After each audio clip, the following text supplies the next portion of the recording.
अगर आप भी सरकारी नौकरी लेना चाहते हैं और अपने माता पिता के सपने को साकार करना चाहते हैं तो इस वीडियो को आप बिल्कुल भी स्किप मत करना, क्योंकि मैं आज आपके लिए लाया हूं जीके के 25 ऐसे महत्वपूर्ण सवाल जो सरकारी एग्जाम में बार बार पूछे जाते हैं।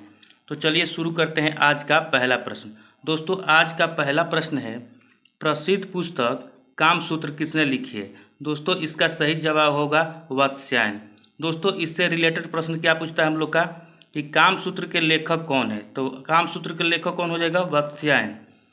अगला प्रश्न पूछता है, कामसूत्र में कितने अध्याय हैं? तो दोस्तों, कामसूत्र में 7 अध्याय हैं। अगला है, कामसूत्र किस भाषा में लिखा गया है? तो कामसूत्र किस भाषा में लिखा गया है? संस्कृत भाषा में।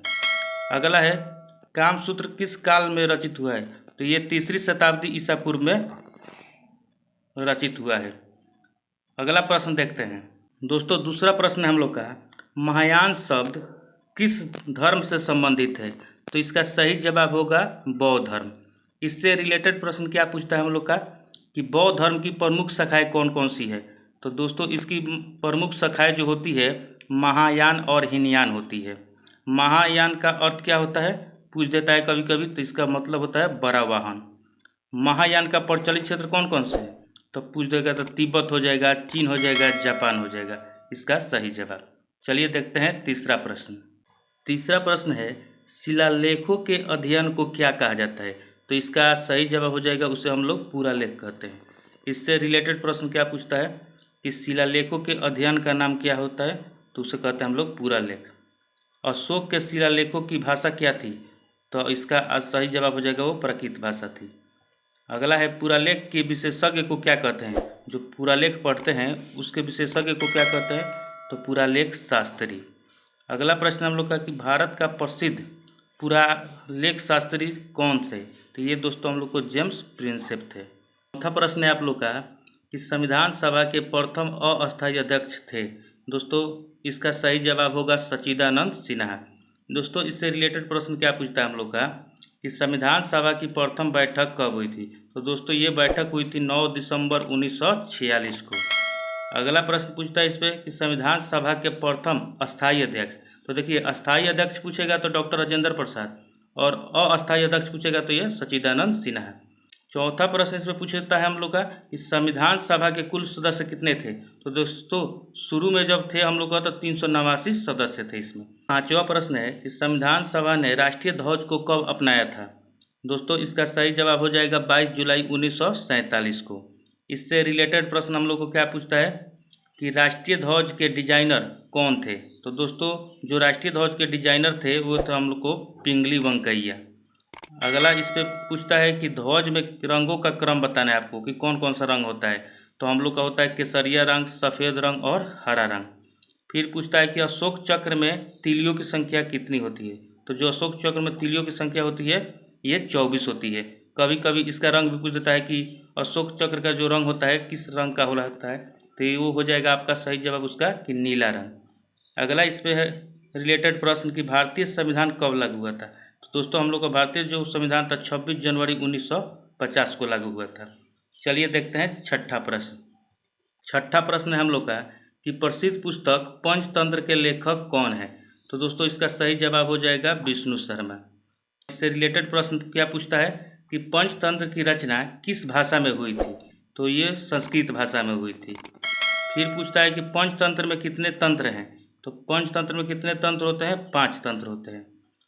फिर इससे रिलेटेड क्या पूछता है कि पंचतंत्र का पहला तंत्र क्या होता है? तो मित्र भेद। अगला इस पे है कि पंचतंत्र किस शैली में रचित है? तो ये हो जाता है नीति कथा। सातवां प्रश्न है हम लोग का कि राणा टिग्रिना किस जंतु का वैज्ञानिक नाम है? तो इसका सही जवाब हो जाएगा एशियाई मेढक। इससे रिलेटेड प्रश्न क्या पूछता है कि द्विपद नामकरण किसने शुरू किया था? तो दोस्तों, जो द्विपद नामकरण है वो कैरोलस लिनियस ने शुरू किया था। अगला इस पे पूछता है कि बाघ का वैज्ञानिक नाम क्या होता है? तो पैंथेरा टाइग्रिस। अगला इस पे क्वेश्चन होता है कि किस जानवर का वैज्ञानिक नाम कैनिस लूपस है? तो ये दोस्तों हो जाएगा हम लोग का भेड़िया।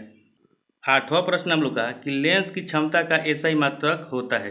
तो दोस्तों, लेंस की क्षमता का एसआई मात्रक होता है डायऑप्टर। इससे रिलेटेड प्रश्न हमको ये याद करना है कि लेंस की क्षमता का सूत्र क्या होता है? तो दोस्तों होता है P बराबर 1/f। P बराबर 1/f। f का मतलब हो जाता है आपका फोकस दूरी। अगला पूछता है इस पर कि उत्तल लेंस की क्षमता कैसी होती है। तो दोस्तों उत्तल लेंस की क्षमता जो होती है धनात्मक होती है, और अवतल लेंस की क्षमता कैसी होती है, तो ये होती है हम लोग का ऋणात्मक। अगला इस पे पूछता है कि प्रतिरोधकता का ऐसा ही मात्रक क्या होता है। तो प्रतिरोधकता का ऐसा ही मात्रक होता है हम लोग का ओम मीटर। देखते हैं 9वां प्रश्न। 9वां प्रश्न हम लोग का कि न्यूट्रॉन का खोज किसने किया था। तो दोस्तों न्यूट्रॉन का खोज हम लोग का जेम्स चैडविक ने किए थे। इससे रिलेटेड प्रश्न पूछता है हम लोग को कि न्यूट्रॉन की खोज कब हुई थी। तो ये दोस्तों आपको 1932 में हुआ था। न्यूट्रॉन का विद्युत आवेश होता है, बताना है आपको इस पर न्यूट्रॉन का जो विद्युत आवेश होता है वो कैसा होता है। तो दोस्तों ये उदासीन होता है, और या इसको बोल सकते हैं हम लोग शून्य। इलेक्ट्रॉन की खोज किसने किया था। तो इलेक्ट्रॉन का खोज किया था जे थॉमसन ने। पूछता है कि प्रोटॉन की खोज किसने किया था। तो ये हो जाएगा हम लोग का रदरफोर्ड। दोस्तों देखिए एक क्वेश्चन से हम लोग का कितना क्वेश्चन बन सकता है, बस हमको याद करना जरूरी है इसको। चलिए देखते हैं आज का 10वां प्रश्न। 10वां प्रश्न हम लोग का कि पानीपत का द्वितीय युद्ध कब हुआ था। तो पानीपत का द्वितीय युद्ध हुआ था हम लोग को 1556 ईस्वी में। इससे रिलेटेड प्रश्न क्या पूछता है कि पानीपत का प्रथम युद्ध कब हुआ था। तो देखिए 1526 में, और किसके किसके बीच हुआ था। तो बाबर और इब्राहिम लोदी के बीच में।